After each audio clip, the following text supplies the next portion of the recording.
to the NFC South, Rob.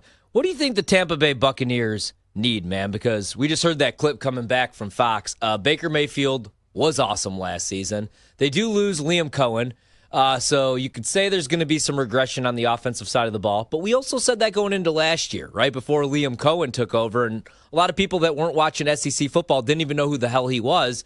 I did like everything that he did, especially the way that he implemented all three backs, like at the same time, too. Got Bucky Irving going as a rookie.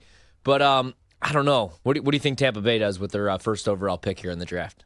I mean, listen, it's going to depend, obviously, on how the chips fall. But I think edge rusher is a huge deal for this team. I think they would love to go grab an Abdul Carter. They don't really have, I don't think, the firepower to get up there and make it happen. I was looking at my first round mock from a couple of days ago, my first one, which is obviously very early, and it did not fall the way I thought it would want to. They did go get Hassan Reddick, and that's a I'll say good pickup. I don't want to say it's like a franchise-changing pickup, but I think it's a good pickup for what they need. I think in my opening mock, I had him going to get Will Johnson, the cornerback out of Michigan, because I do think that is a position of need.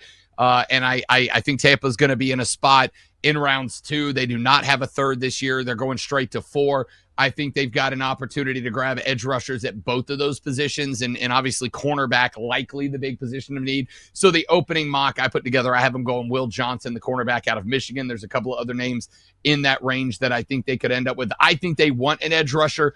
I just think the way the draft order falls, there's not going to be a first-round guy that is a first-round guy available. There is a healthy number of defensive backs, so I think that's the direction they end up going.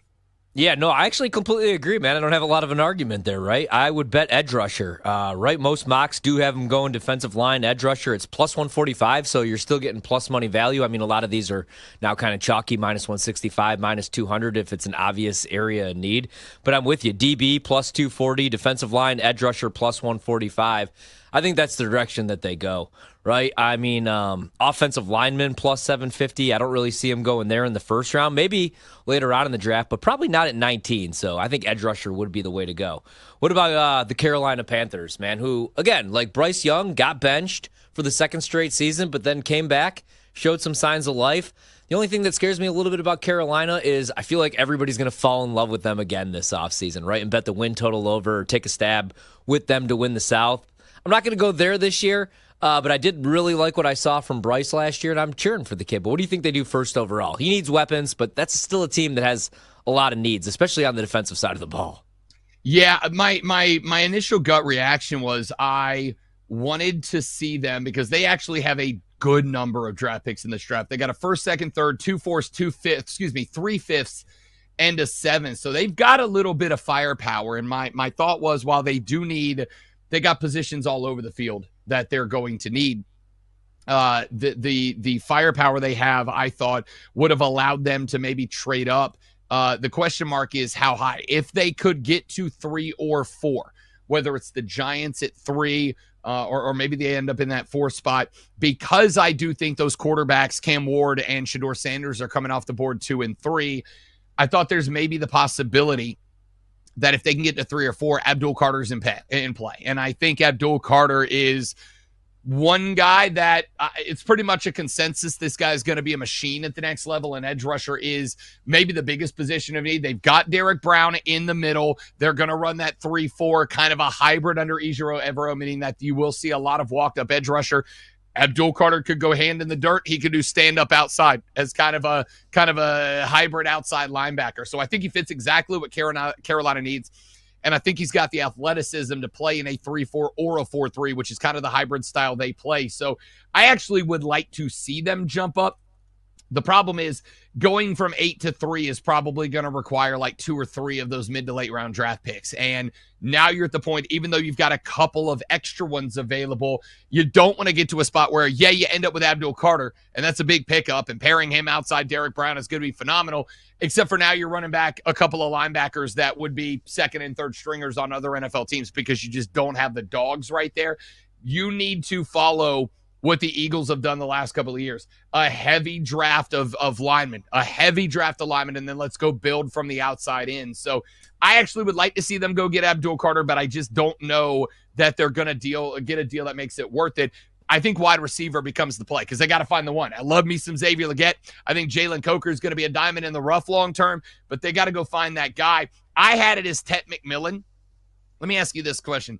Did you see the clip late last week of Tet McMillan saying, I don't watch game film? They're like, right. But like with the coaches, he's like, I don't watch game film. I do my own thing. A lot of people got turned off by that. Carolina was a destination to be a top 10 pick for Tet McMillan. And there's a lot of Panther fans who were like, nope, I'm out on the kid. If you can't be bothered to watch game film, I want nothing to do with you. Where do you land on that? So I'm not going to lie. I'm not like body language guy, but and again, I mean, maybe he didn't even want to be on the podcast, but he didn't really seem like he wanted to be doing the interview, right? Like he's like eating a sandwich during it. But I got to be honest, man, if you played football, like some of the more talented guys or any sport, basketball, they don't want to watch film, right? They're naturally gifted. They show up on game day. They're ready to go. They don't even want to practice. A lot of guys don't want to watch film, but you still have to watch film, right? Like Jamarcus Russell, that was his issue. I feel like that was a little overblown too, right? He was like, I don't really like football. I don't like watching football. I don't even like watching film. I don't think he was like, hey, I won't show up for team meetings. Don't draft me. I'm going to cost myself $8-9 mil here. So I got to be honest, man. If you like him and I like him, I would still draft him, right? Like Troy Polamalu was one of the best safeties to ever play the game. He always said that. He's like, I don't watch football. When we're eliminated, I don't watch the game. So it's also, like, it's a violent-ass sport, too.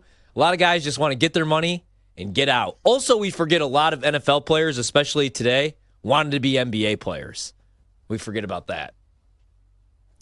What about you? It bothers you? Are you out? It doesn't. And I'll tell you why. And I will say this is a relatively new feeling for me, Horvat. Like 6, 7, well, I wouldn't even say like a year ago, it probably would have been a big deal for me.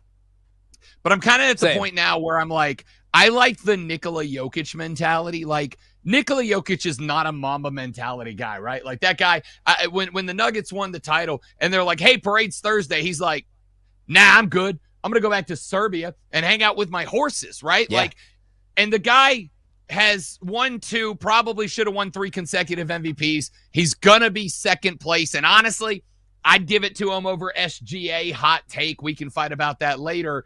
Guy theoretically could be a 4-4-4-4 back-to-back-to-back-to-back NBA MVP. And he's a dude that's like, it's my job, right? Like, this is just what I do. I think you can be that guy, but I do think you have to be exceptionally talented to be that guy. And I don't know if I'm willing to roll the dice on a rookie like that. Yeah, no, I mean, like, I got to be honest. If it's like Justin Jefferson saying that or Jamar Chase, I'm like, okay. But with Tet McMillan, especially after the season, right? And you could say, I mean, Noah Fafita wasn't great. Also, they had a brand new play caller and and head coach at Arizona this year. So it was a down year for the entire program. But I still think, man, I think Carolina, if they can't trade up, and I don't think that they do of all teams just because they probably have some nightmares from the Bryce Young deal, even though he played better, right? You could have had C.J. Stroud. You could have had probably Caleb Williams last year.